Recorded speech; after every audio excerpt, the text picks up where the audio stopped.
Tudo bem, pessoal? Estamos de volta no nosso podcast Blog da Edmar. Hoje um convidado bem especial, um convidado que sempre trabalha a favor do humor cearense. Mais o André Capiberi. Dá detalhe, né, André? Diga do lá. humor cearense, um colega jornalista também. Tem habilitação em jornalismo. Luciano Lopes, a Luana do Crato.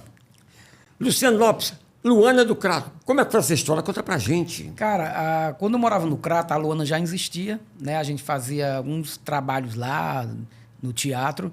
E aí eu vim participar de um festival de humor aqui em Fortaleza e o Zé Modesto me batizou Luana do Crato.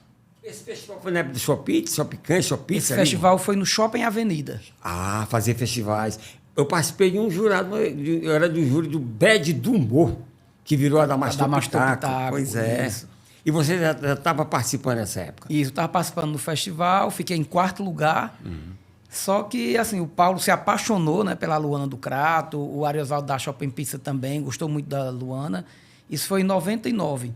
Aí, em 2001, eu vim para Fortaleza, cursar o Colégio de Direção Teatral do Instituto Dragão do Mar, e o Paulo soube que eu estava aqui e me chamou para participar das Donzelas. E aí foi quando a Luana começou a criar corpo, né, aqui em Fortaleza. Luciano, falando no Crato, e o Crato é uma região que eu adoro e explico por quê. Eu sou pernambucano, crescido no Ceará, filho de mãe cearense e pai paraibano. Ou seja, nordestino da gema. E o Crato é ali pertinho, pertinho do Pernambuco, pertinho da Paraíba, e tem uma cultura toda especial, né, aquela região. Dizem que o Cariri é outro estado, né, Luciano? Eu sempre falo que, na verdade, o Cariri, eu acho que o Cariri é o Pernambuco. Porque os pernambucanos, eles foram quem colonizaram o Cariri. Né? Por isso a gente tem muito sotaque parecido com o pernambucano, Sim. o tio, o di. Tanto que quando eu vim morar em Fortaleza, a minha impressão é que eu estava no outro estado. Eu também me senti lá no Cariri, no outro Que estado. eu estava no outro estado, né? Porque assim, o Cariri realmente ele tem uma cultura própria dele, a gente tem um dialeto, né? A gente tem um povo mais acolhedor, né? Uma galera mais cultural até, né? Digamos assim. E isso a gente deve muito ao Recife. Muita gente que vai embora do Crato vai estudar no Recife. Eu não fui, eu vim para Fortaleza. Mas a galera sempre sai para o Recife. E o humor cearense hoje, como está? Olha, o humor pós-pandemia, vou dizer que a gente está se reinventando. Né? A gente já vinha se reinventando, né? E pós-pandemia se reinventando porque muitas casas fecharam, né? Também outros espaços se abriram, como alguns eventos em shopping, né? Que se abriu realmente em shopping. A gente tem que reinventar tudo, recriar a piada, ou reformular o que você contava, né? E a gente está aí na luta, estamos na luta, né? Atrás de fazer políticas públicas, né? Que a gente tenha mais abertura dentro dos espaços públicos, né? Porque já que o humor aqui no Ceará ele é linguagem, tanto pela prefeitura como pelo Estado, a gente quer também validar essa linguagem. Então, é uma linguagem que não é linguagem, sabe? É uma linguagem que só é linguagem dentro dos editais. Então, se há uma programação no José de Alencar, o humor não entra porque eles não aceitam, porque não é linguagem. Na programação do Dragão do Mar, o humor não entra porque não é linguagem. Nos Cuca, o humor não está porque não é linguagem. Só então, vale para o turismo? Só vale para o turismo, que né? É coisa nosso. Meia controvérsia, né? É meio esquisito isso aí, né, Luciano? Meio esquisito. Luciano, você hoje é humorista, mas você teve que se preparar, né? Como é que seria a preparação desse pessoal de hoje em dia, desses novos que estão aparecendo? Eles têm também que ser ator, não, Luciano? A minha formação é teatro, né? Então, eu sou formado em teatro, mais na especialista em teatro infantil. Então, são duas coisas que eu adoro fazer, teatro infantil e humor. E o humor veio para mim meio que bem por acaso mesmo, né? Agora, hoje, dentro do humor, o que eu percebo é que não existe uma escola de humor. Eu nem sei se uma escola de humor funcionaria, porque o humor ele acontece muito no palco. É igual o teatro de rua. Né? Por mais que você ensaie um espetáculo de teatro de rua, quando você leva para a rua, é que você vai ver a reação da plateia. Você tem né? E aí, dependendo da reação da plateia, você vai mudando o espetáculo, você vai reformulando e ressignificando a cena. E o humor é muito isso. Eu sempre falo para as pessoas que passaram pelas Marmotas, que a gente tem uma produção, né, produtora, que é as Marmotas Produções, e a gente colocou muito humorista no mercado. Né? O Latinho é que fala, ó, a Marmota é uma grande escola de humor. Né? Mas como é que a gente colocou esses artistas no mercado? Com espetáculos de teatro, né? Então a gente levava eles para o teatro, eles entravam ali fazendo uma pequena participação no show da Luana e depois ia crescendo sua participação. Eu sempre falo, cara, se tu só tem 5 minutos bom, faz só 5 minutos. Se só tem 3 minutos, faz só 3 minutos. Se tu entrou, fez 5 minutos, a plateia caiu na gargalhada, encerra teu show e sai. Porque as pessoas vão lembrar que você tirou o riso da plateia. Então, eu acho que o humor cearense ele precisa ser mais estudado, sabe? Ele precisa ser mais acadêmico. Né? Porque não se tem um livro que fale sobre o humor cearense. Agora, nos 30 anos da Luana, eu gravei um documentário, né, sobre a Luana, e esse documentário também fala um pouco do humor, porque a Luana ela perpassa, né, foram 30 anos de humor. Né? E aí, quando a pesquisa desse documentário, a gente percebeu que não tem nada que as futuras gerações irão ver sobre o humor.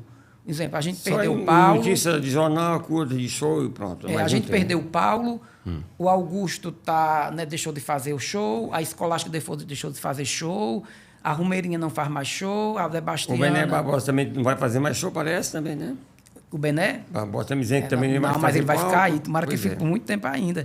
Que a gente precisa dessas pessoas. Ele quer pesquisar agora. Ele disse que é pesquisador. Mas precisa disso. Para fazer isso, resgatar a história do humor. Para que as próximas gerações possam chegar numa biblioteca e tenha um livro lá sobre o humor cearense. Que as próximas gerações possam acessar um stream e tenha um documentário. O nosso já entrou no stream semana passada. Que tenha um documentário, que tenha algo que fale, porque senão vai ficar no esquecimento.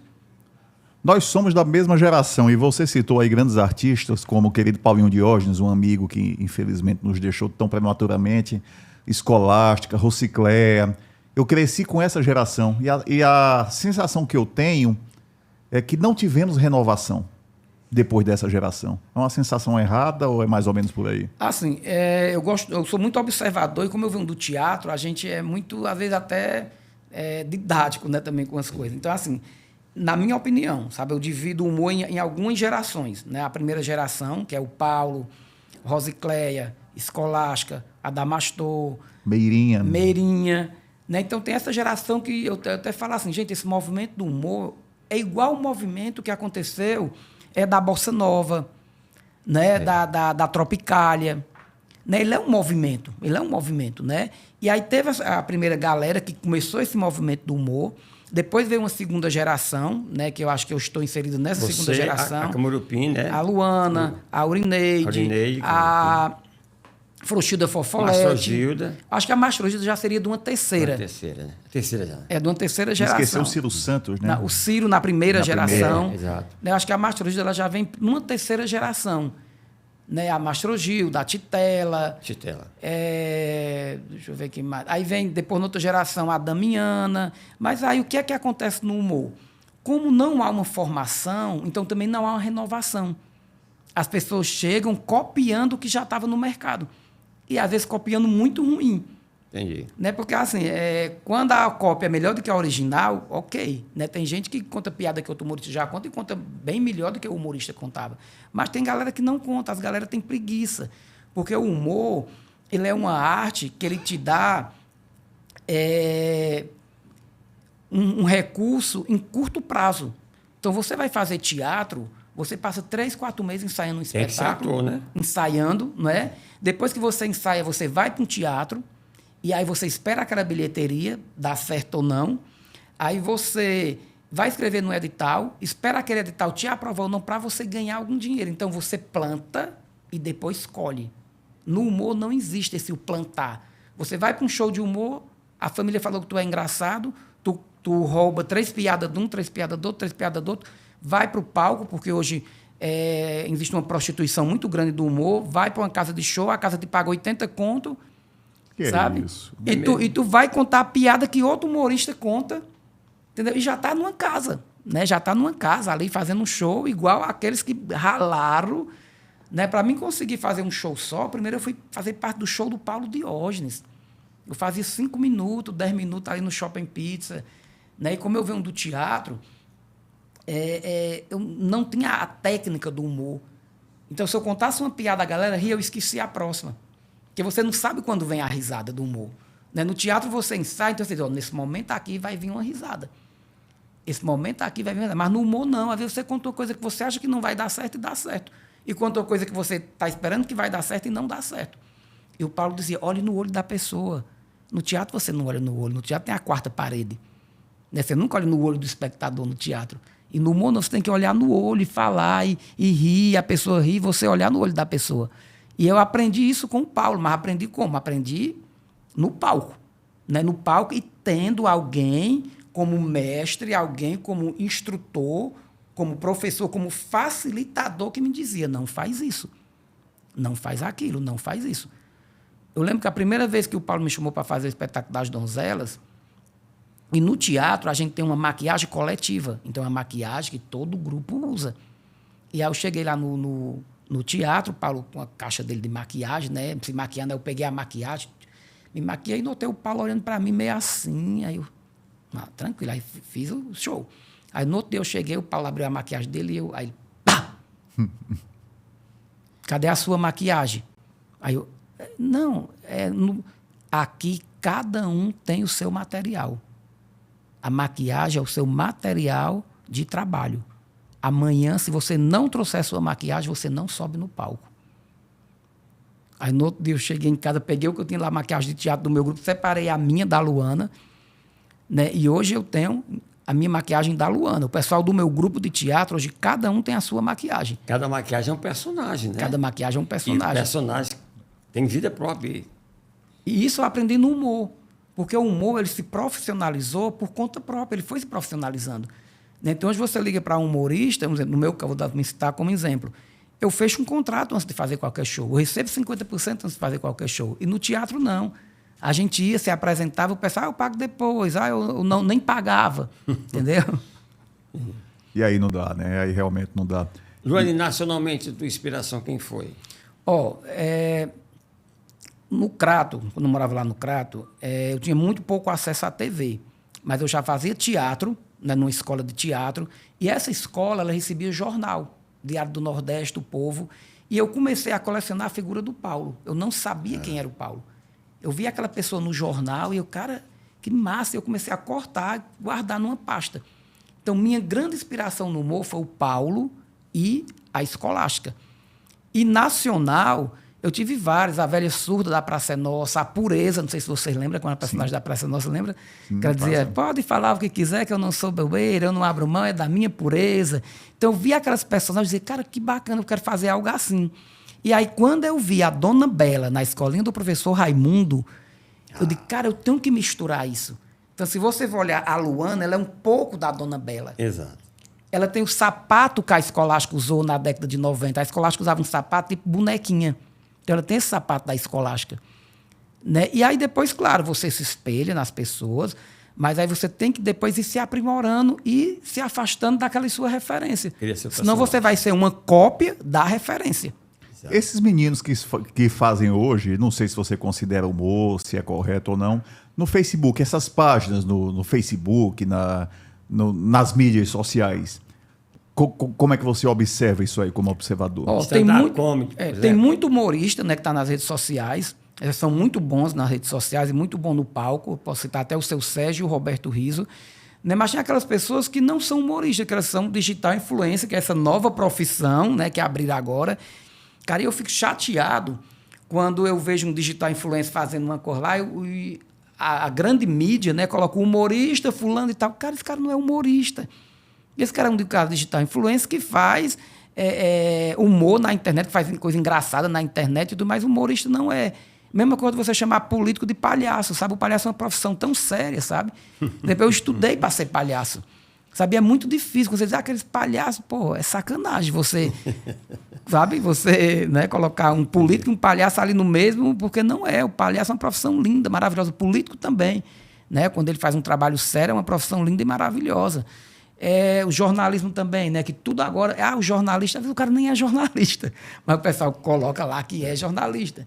É tanto que eu vi recentemente nas redes sociais a Sindicato dos Modelos, né, de São Paulo e do Rio lá, querendo que a imprensa pare de falar que algumas pessoas são modelos. Né? Fulano, modelo que está com o Neymar, modelo... Ele não é modelo, então você acaba desqualificando a profissão. Entendi. E os projetos, como é que estão agora? Do Luciano Lopes e Luana. Pronto. A gente está com um projeto que está finalizando, que é a Mostra de Humor do Red Mall, né, com a maneira da gente fazer uma fruição, né, do humor cearense, né, mostrar o que é que tem novo no mercado.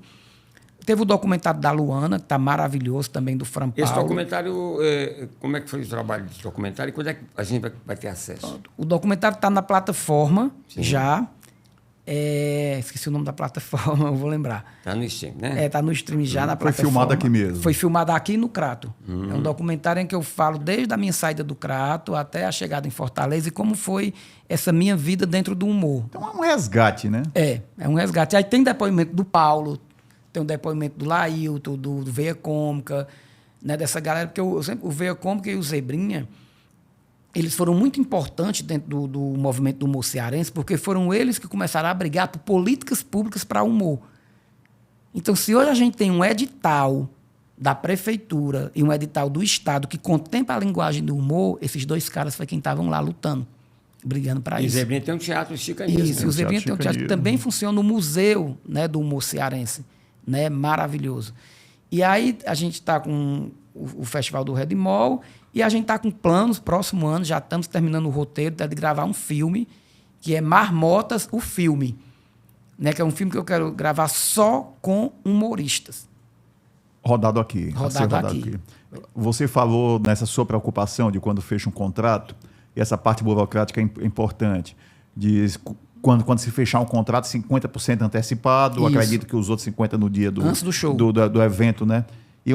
E é uma preocupação do Zebrinha também, essa parte burocrática, uma preocupação do Bené, saber concorrer nos editais. É importante isso, que o artista ter sua veia, o humorista ter seu talento, ter sua arte, mas também se atentar para a parte burocrática. O que acontece é porque são duas linguagens bem novas, né? Tanto o humor como a tradição, né? Que agrega aí os mestres da cultura popular. E o pessoal do humor e o pessoal da tradição, eles são brincantes. Como eu falei, não existe uma formação para humorista. Né? Hoje a galera do stand-up não, a galera que já vem da academia, né? Que já fez universidade, eles já tem outra pegada. Né? Mas o humor, os humoristas como brincante, eles não entendem da parte burocrática. Entendeu? E o artista, como empresa, porque o artista ele é uma empresa, né? Ele tem que entender dessa parte burocrática. Ele tem que entender o quanto ele ganha, o quanto ele gasta e o quanto ele guarda. Então, hoje eu fico super contente quando eu vejo assim, a escolástica dizer assim, eu não vou mais fazer show, e está lá, tranquila, na casa dela, vivendo tranquilamente. Então, que massa. Né? Eu sempre dou um exemplo da Rita Lee, né? Que falou, vou parar, pronto, parou, foi para cá, que a gente precisa fazer outras coisas. É né? verdade. Tocando num ponto polêmico, o nosso humor cearense é um humor que eu vejo como genuíno, é um humor de salão, não tem nada de agressividade, não tem nada de ruim. Como é que você vê esses, não digo se humoristas, esse pessoal que faz uma linguagem mais agressiva, fazendo piada com racismo, que eu não considero que seja piada, mas agredindo com racismo, com preconceito, até um foi condenado recentemente? A gente tem que ver que os tempos mudaram, né? O tempo mudou, chegou a tecnologia. Então, se os tempos mudaram, eu acho que as pessoas também têm que mudar. Né? Antigamente, né, bem lá atrás, no começo do humor cearense, a gente fazia brincadeira. Não, a gente fazia brincadeira. Agora, naquele momento, era permitido. Né? Então, hoje, as minorias têm voz. Hoje, as minorias não são mais minorias. E nunca foram minorias. Né? Então, hoje, elas deram a cara a tapa e elas estão aí na cidade, na sociedade, para exigir respeito e exigir o direito delas. Sabe? Eu, no meu show, procuro não fazer. Né? Mas tem pessoas que fazem e que lotam teatro. Então, de quem é a culpa? É do artista ou é de quem vai assistir? Porque a partir do momento que eu condeno um comportamento, a coisa que eu tenho que fazer para aquela pessoa não ter mais aquele comportamento é eu começar a não ser participativo. Né? Então, se um humorista tem um comportamento agressivo, um comportamento de etarismo dentro do show dele e ele lota seus shows, eu estou fazendo o quê? Eu estou reforçando o trabalho dele. Então, é behaviorismo puro, né? Então, tu faz e eu reforço. Então, eu vou fazer mais porque eu vou reforçar e meu bolso vai estar cheio de dinheiro. Behaviorismo, um campo da psicologia que... Não é isso? Que eu estudei um pouco na faculdade de jornalismo e particularmente adoro, é muito interessante, né? O comportamentalismo. Quem quiser contratar seu parceiro Luana do Crato, Pronto, como é que faz? Luana do Crato, A gente tem a produtora, que é as Marmotas Produções, né? O telefone é 85-9979-8513. Todo show completo? A gente tem vários shows, né? Eu tenho um show muito bacana, que o nome do show é Ela com Muito Humor, que ele fala só da mulher. É a mulher desde a pré-história até o momento atual.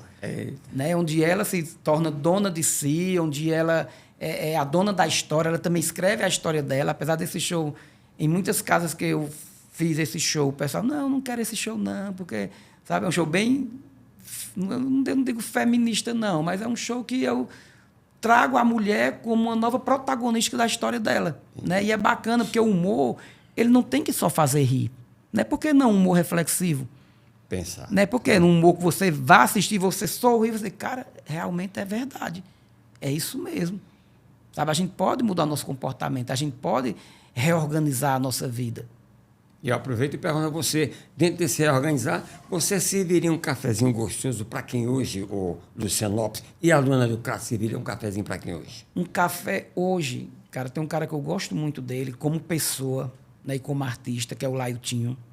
Sabe, um cara assim que, sabe, depois do Paulo, né, ele assim é um cara que puxa minha orelha, que, ei, vem cá. É um amigo tão querido. E como tem uma visão empresarial, né, do humor, né, o Lailtinho? Então, é um cara que eu tenho um carinho imenso por ele, né, o Lailtinho. A gente já brigou, sabe, mas na mesma hora a gente tá, porque algumas coisas eu divido, a gente não concorda, né, a gente tem uma divergência, mas é um cara que eu tenho um carinho muito especial. O Adamastor também, sabe, tem um carinho muito especial por ele. O Marcelo Bonfã, do Parafuso Soul, também, que é um amigo meu lá de São Paulo também, que eu tenho um carinho. O Carlos Xuxinha, né, que é o meu companheiro de cena, que está sempre comigo também. Ao Sesc, sabe, que é uma empresa, uma instituição que agrega, né, todas as linguagens. Eu sempre falo isso, ele agrega desde a arte naif à cultura popular. Então, tu imagina, né? Uma instituição que está lá o popular e o erudito. Né? E eu sempre agradeço ao Sesc, ao Gastão, né? A Cláudia Brilhante, que são pessoas muito sensíveis à cultura e à linguagem do humor. Quando eu falo lá nas políticas públicas, né? Que a gente não entra no José de Alencar, não entra no Dragão, do Mar, sabe? Aí tem uma instituição que vem e agrega a gente. E a gente precisa disso. O humor está precisando de afeto. E o cafezinho que você não serviria? Rapaz, eu não serviria o café aos reis. São tantos, sabe? Tem gente que paga. Como é que você passa uma hora fazendo um Instagram falso para stalkear o Instagram do outro? Porque você demora, né, para criar um Instagram. Dá trabalho. Né? Então, assim, às vezes as pessoas... Se dá trabalho, é isso? Se dá trabalho de fazer isso, sabe? De criar um Instagram falso para stalkear o seu Instagram, os seus projetos e estar, sabe, colocando besteira. Então, assim, gente, eu acho que quando você perde tempo cuidando da vida dos outros, é porque a sua vida é tão desinteressante que você vai ter que cuidar da vida do outro. Então, assim, para quem tudo não serviria café? Cara, eu não sou de estar me incomodando com o que os outros pensam ou deixam de pensar de mim, senão eu não estaria aqui onde eu cheguei. Porque quando eu vim para Fortaleza, eu distribuí panfleto no sinal para comer. Né? E eu sempre procurei cuidar da minha vida. Sabe? Cuidar do meu trabalho, me dedicar, estudar, sabe? E ser o diferencial naquilo que eu me proponho a fazer. Beleza, está aí esse exemplo que o Luciano Lopes, que faz o personagem de Luana do Crato, que é muito... Eu adoro... Aí quero agradecer também à prefeitura, né, que agora teve um edital que eles premiaram 4 artistas, né, de cada linguagem, né, pela sua trajetória. Olha que bacana. Legal. Né, que sensibilidade dessa secretária de Cultura que entrou agora. Beijão para você. A Helena Barbosa. A Helena, né? A Helena tá bem, vai muito Pois elogiada. Muita sensibilidade dela, né? E aí ela criou esse prêmio que é pela sua trajetória. Você recebeu um prêmio pela sua trajetória. E aí foram 4 a 5 artistas, né, escolhidos. Né? E um desses 5 foi a Luana do Crato, o único humorista vestido de mulher, né, que foi escolhido. Né? Falando do Crato, eu me sinto muito honrado, né? E quando o poder público faz, a gente tem que agradecer, e quando não faz, a gente tem que cobrar. Né? O que está acontecendo dentro dos etages do humor é algo muito sério, porque tem muitas pessoas de outras linguagens se inscrevendo dentro dos editais do humor e levando o dinheiro para outras linguagens que não é a nossa. Então, isso é injusto. Então, o Estado ele tem que ter cuidado com os seus pareceristas, porque os editais devem, através de uma plataforma chamada Mapa Cultural, e lá tem toda a sua história. Então, como é que eu vou estar aqui julgar um projeto de humor e eu vejo que o cara nunca fez humor, não é humorista, e dou uma premiação a ele? Okay. Entendeu? Tá aí, com esse alerta também do nosso amigo Luciano Lopes, que faz personagens Luana do Crato. A gente encerra mais. Lembra, né? Likezinho. E compartilha. Compartilha. E até a próxima.